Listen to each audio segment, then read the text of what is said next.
জয় গুরু খামখেয়ালি প্রাণ চ্যানেলে আপনাদের স্বাগত। আজ আমরা পড়ব শ্রী শ্রী ঠাকুর মাহাত্ম্য গ্রন্থ থেকে ষষ্ঠ পরিচ্ছেদ।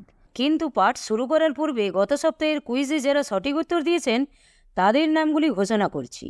সঠিক উত্তর দিয়েছেন সৌভিক পান্ডে, দেবপ্রিয়া দেব, শিবনাথ রায়চৌধুরী এবং নদিয়া থেকে অঙ্কন সরকার। আপনাদের সকলের উপর ঠাকুরের কৃপা বর্ষিত হোক। পরের বুধবার আরও 3টি প্রশ্ন নিয়ে হাজির হব। জয় গুরু। শুরু করছি আজকের পাঠ। জয় গুরু। আমি ভুক্তপূর্ব আনন্দের রোমন্থনে ও পুনর্বার পুরী যাইয়া ঠাকুর দর্শন সম্ভাব্যতার উল্লাসে আমার গৃহবাসের দিনগুলি বেশ কাটাইতে লাগিলাম এবং ভাওয়াল ভক্ত সম্মেলনের দিনগুলি আঙুলে গুনিতে থাকিলাম। এর মধ্যেই ঠাকুরের একখানা পত্র পাইলাম। ঠাকুরের হস্তাক্ষর দেখিয়াই মনে করিলাম এখনই চলিয়া যাইতে আদেশ দিলেন নাকি। পুরী 3 নম্বর গিরিকুটির 24/7/29। কল্যাণ বরেশু পরম শুভাসী রাস্তান্নি শেষ হ। আমরা নিরাপদে যথাসময়ে পুরী এসেছি, ভালোই আছি। উত্তরবঙ্গের খণ্ডপ্রলয়ের কথা এবং সার্বজনীন সাহায্যের ব্যবস্থা সংবাদ পত্রাদিতে পাঠ করিতেছ। আমাদের পক্ষ হইতে বগুড়া কেন্দ্রে সেবাকার্য আরম্ভ করিয়াছি। আসাম মঠ, ময়নামতি ও ঢাকা আশ্রম হইতে ব্রহ্মচারী সেবকগণ গিয়াছে। গৃহী ভক্তগণকেও পাঠাইতে চেষ্টা করিতেছি, কারণ লোকাভাব। তোমাদের দেশ হইতে কি 2-1টি সেবক পাঠাইতে পারো না? রাজেন্দ্র ভাই, পিরিজপুরের সেই ছেলেটি এবং তোমাদের দেশের কেহ বগুড়া যাইতে পারে না? যাহাদের বাড়িতে বিশেষ কাজকর্ম নাই, এমন 2-3টি লোক সংগ্রহ করিয়া 2-3 মাসের জন্য বগুড়া যাইতে পারো না? যদি কেহ না যায়, তোমরা 2 ভাইয়ের মধ্যে একজন যাওয়া বোধহয় অসম্ভব নহে। যদি যাও, পাথেও ধার করিয়া রওনা হইও। চাঁদপুর, গোয়ালন্দ, পোড়াদহ হইয়া বগুড়া যাইতে হইবে। সেখানে টেকনিক্যাল স্কুলের শিক্ষক শ্রী হরপ্রসাদ রায়ের সঙ্গে দেখা করিলে সেই সব ব্যবস্থা করিয়া দিবে। এই পত্রখানি সঙ্গে লইয়া যাইবে। 2-1 জন বেশি যাইলে পথ খরচ গগনের নিকট হাওলাত করিবা। আমরা পরে দিব। ঈশানের পত্র পাইয়াছি, তাহার হাত ধরিয়াছি কি না সে রোজেই বুঝিবে। সকলে আমার আশীর্বাদ জানিবা। ইতি শ্রী নিগমানন্দ। ওই সময় আমার জ্বর হওয়ায় বগুড়া যাইতে না পারিয়া পিরিজপুরের নীরেন ভাইয়াকে লিখিলাম। পত্র পাইয়াই অতি আগ্রহের সহিত সে তথায় চলিয়া গেল। আমার অসুখ সংবাদ ঠাকুরকে জানাইলাম এবং সুস্থ হইলে বগুড়া যাইব কিনা জানিতে চাহিলাম। টেলি পাওয়ার পূর্বেই ঠাকুর পত্রের উত্তর লিখিলেন। সিরাজগঞ্জ, পাবনা 13/8/29। কল্যাণ বরেশু পরম শুভাসী রাস্তার নিশেষ। তোমার পত্র যথাসময়ে পাইয়াছি। আমরা পুঠিয়ার রানের চিফ ম্যানেজারের একান্ত অনুরোধে এখানে আসিয়াছি। স্থল প্রভৃতি আরও 2-1 স্থানে বেড়াইয়া বগুড়া বন্যার্থ সেবা পরিদর্শন করত ঢাকা যাইব। 11, 12 ও 13 পৌষ ভক্ত সম্মেলনের দিন ধার্য হইয়াছে। অগ্রহায়ণের আর্যদর্পণে বিজ্ঞাপন দেখিও। বন্য সেবায় সেবকগণকে পাঠানোর জন্য পুরীর বাসা খালি রাখিয়া আসিতে হইয়াছে। আমার সঙ্গে কেবল হরিদাস আছে। বগুড়ার পত্রে জানিলাম পিরিজপুর হইতে 3-4 দিন হইল নীরেন্দ্র আসিয়াছে। আশা করি তোমার শরীর সারিয়াছে। যদি এখন আসিতে পারো, বরাবর বগুড়া আসিও। টিকিট করিবার প্রয়োজন নাই, কারণ স্বেচ্ছাসেবকগণের টিকিটের জন্য রেল কোম্পানি পীড়াপিড়ি করিতেছে না। ময়নামতি ও ঢাকার সেবকগণ বিনা টিকিটে আসিয়াছে। আর যদি এখন আসিতে না পারো, তবে সম্মিলনের 2-1 দিন পূর্বে ঢাকা ভাওয়াল আশ্রমে আসিও। সাক্ষাতে যেরূপ হয় বিবেচনা করা যাইবে। পুরীধামে একটি বাড়ি করার স্থির সংকল্প করিয়াছি। এতদর্থে সমুদ্রের ধারে 1,500 টাকায় একটা জমি বায়না করিয়াছি। এবার পুরী গিয়া লেখাপড়া শেষ করিব এবং বাড়ি করিতে চেষ্টা করিব। অন্যান্য কুশল সকলে আমার আশীর্বাদ জানিবা। যদি সেবাকার্যে আসিতে চাও, তবে এই পত্রখানা সঙ্গে আনিও, টিকিট চেকারদের বিশ্বাসের জন্য। ইতি শুভানুধ্যায়ীন শ্রী নিগমানন্দ। সুস্থ হইতে দেরি হওয়ায় আমি আর বগুড়া যাইতে পারিলাম না। একেবারে ভাওয়াল সম্মিলনীতে যাইয়া উপস্থিত হইলাম। সেবার সম্মিলনীর 8তম বার্ষিক অধিবেশন হইল। গৃহস্থ ও সন্ন্যাসী গুরুভাইদের রীতিমতো একত্র সম্মেলন এই প্রথম আরম্ভ হইল। ইদ্রিস সম্মেলন প্রথার প্রবর্তনে যে ঠাকুরের এত গুড়ো উদ্দেশ্য নিহিত ছিল, তাহা পূর্বে আমরা উপলব্ধি করিতে পারি নাই। ঠাকুর কিন্তু বলেন তিনি বিশেষ কোনো উদ্দেশ্য বা সংকল্প নিয়ে কিছু করেন না। যখন যে কর্মের প্রেরণা আসে তাহাই করিয়া যান। অবশ্য অকর্ম বিকর্ম বাদ দিয়া যে করেন তাহা আমরা দেখিতে পাই ও বুঝিতে পারি। আর রাতারাতি বড় মানুষ হইতে না পারিলেও কর্মের শেষ দেখিয়া বলিতে বাধ্য হই যে উহাতে তাহার গূঢ় উদ্দেশ্য নিহিত ছিল। যাহাদের সঙ্গে যাহাদের জীবনে দেখা হয় নাই, হইবার সম্ভাবনাও নাই, সেই সব বিভিন্ন প্রদেশীয়, বিভিন্ন জাতীয়, বিভিন্ন পদবীধারী শিষ্যগণ সমবেত হইয়া পরস্পর আলাপ পরিচয় প্রীতি প্রণয় ও ভাবের আদান প্রদান শুধু বক্তৃতাই নয়, কাজে কর্মে দেখাইতেছি উহারা সবাই ঠাকুরের সন্তান এবং সকলেরই একমাত্র পিতা ঠাকুর। ব্রাহ্মণ, চণ্ডাল, পণ্ডিত, মূর্খ, রাজা, মহারাজা, জজ, ম্যাজিস্ট্রেট, উকিল, মোহরার, দোকানদার, বাসা চাকর সবই যেন এক পরিবারের লোক। কার ঘটি কে নিতেছে, কার লণ্ঠন কে জ্বালাইতেছে, কার কলকিতে কে তামাক খাইতেছে তাহার কোনো ঠিকানা নাই। জিজ্ঞাসা পৃচ্ছার বা অনুমতি লইবার কোনো প্রয়োজন হইতেছে না।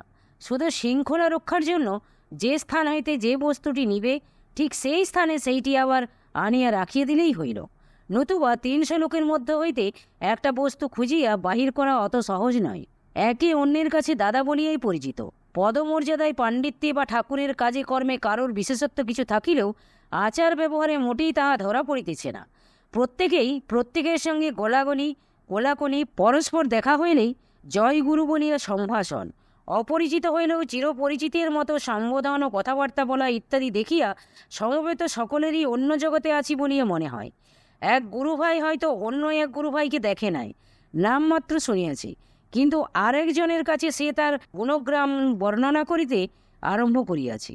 পরিচয় জিজ্ঞাসার প্রবৃত্তি ও অভ্যাস না থাকায় এমনও হইয়া পড়ে যে যার গুণ ব্যাখ্যা করা হইতেছে হয়তো তিনিই শ্রোতা হইয়া গিয়াছেন, বক্তা তাহাকে দেখিয়াও চিনিতে পারেন নাই।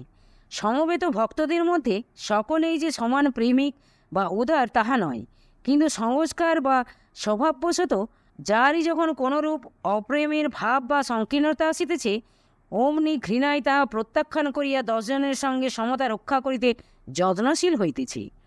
একজনের প্রভাবে প্রভাবান্বিত হইয়া যেন সকলেরই এক বিধি, এক রুচি ও এক আচরণ হইয়া গিয়েছে।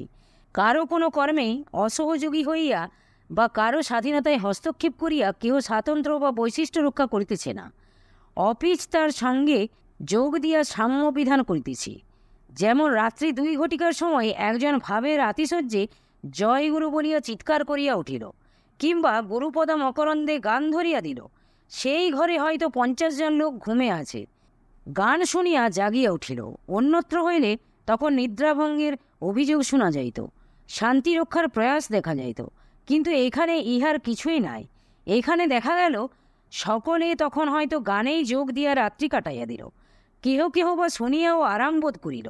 এই স্থলে একজনের ভাবকে সকলে পুষ্ট করিয়া প্রত্যেকের সত্য করিয়া লইল।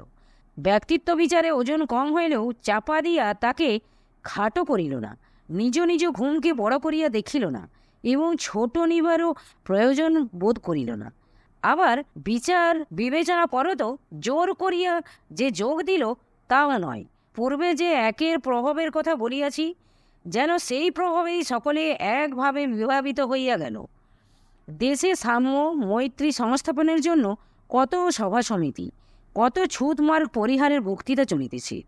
এখানে এসব কিছু না থাকিলেও যাহারা এই অনুষ্ঠানে যোগ দিতেছে তাহারা আশা পাইতেছে যে সভা সমিতি করিয়া গগনভেদী বক্তৃতা না দিলেও, দীর্ঘচ্ছন্দ প্রবন্ধাদি পাঠ না করিলেও এবং চণ্ডালে ব্রাহ্মণে এক পাতে এক ভাতে না খাইলেও সাম্য মৈত্রী সংস্থাপিত হইতে পারে। ভাওয়াল ভক্ত সম্মিলনীতে ঢাকা হইতে অশ্বিনী দাদা ও আদিনাথ দাদা এই 2 জন আসিলেন। শরীরের বর্ণসমতার নাম 2টি অবর্ণাদ্য এবং এক স্থান হইতে আগত দেখিয়া মনে করিলাম বুঝি উহারা 2 সহোদর। কিছু সময় পরে জানিলাম অশ্বিনীবাবু ঢাকার সাবজজ, কিন্তু 5-6 দিন একত্র বাস করিয়াও জানিতে পারিলাম না যে আদিনাথ অশ্বিনীবাবুর একজন ভৃত্য বিশেষ। পরে বাসায় যাইয়া দেখিলাম অশ্বিনীবাবুর দালানে রাজমিস্ত্রির কাজ করিতেছি। ছোট বড় কিসেই বা জানিব, অন্যান্য আচার ব্যবহারের কথা তো পূর্বেই বলিয়াছি। আর যে 2টা সময়ে ছোট বড় বুঝিবার সুযোগ আমাদের দেশে আছে, অর্থাৎ কাজকর্মের এবং খাওয়া দাওয়ার সময়ে ছোট বড় বুঝিতে পারা যায়, তাও এখানে বুঝিবার উপায় নাই, কারণ শুধু পাকের কার্যটা ব্রাহ্মণেরা করিতেছে, আর কোনো কাজের বেলায় জাতের ছোট বড় হিসাবে কাজের ছোট বড় বিচার নাই। আর সামনে যখন যে কাজ পড়িতেছি তখনই সেই তাহা সম্পন্ন করিয়া যাইতেছি। কাহাকেও হুকুম দিয়া প্রাপ্য আনন্দের অংশীদার পারতপক্ষে করিতেছি না। আর ছোট হোক বড় হোক, আহারে বসিয়া কাহাকেও স্পর্শ করা বা কারো জলপাত্রে জল পান করা সেখানে অনুমোদিত নহে। জাতি বিশেষে পঙ্ক্তি ভোজনের গোড়ামিটাও প্রায় নাই। তবে আর অশ্বিনী দাদা ও আদিনাথ দাদার ভেদ বুঝিবার স্থল থাকিল কোথায়? জনপ্রতি 5 টাকা করিয়া ডেলিগেট ফি দিয়া এই সম্মিলনীতে আগত ভক্তেরা কী লাভ করিয়া যায় তাহা আমি পরিমাপ করিতে পারিব না। একটি সামান্য দৃষ্টান্ত দিয়া তাহার কিঞ্চিত আভাস মাত্র প্রদান করিতে পারি। 1337 বাংলার ময়নামতি সম্মিলনী হইতে সভাভঙ্গের দিন যখন ভক্তের একে একে বিদায় হইতে লাগিল, তখন আমাদের ফণিদা আসিয়া বাষ্পরুদ্ধ কণ্ঠে আমাদের বলিল, ভাই রে, এক একটা করে যাচ্ছে, আর আমার এক একটা পাঁজর যেন খসে পড়ছে। আমরাও নীরবে ও সজল নয়নে সমবেদনা জ্ঞাপন করিলাম।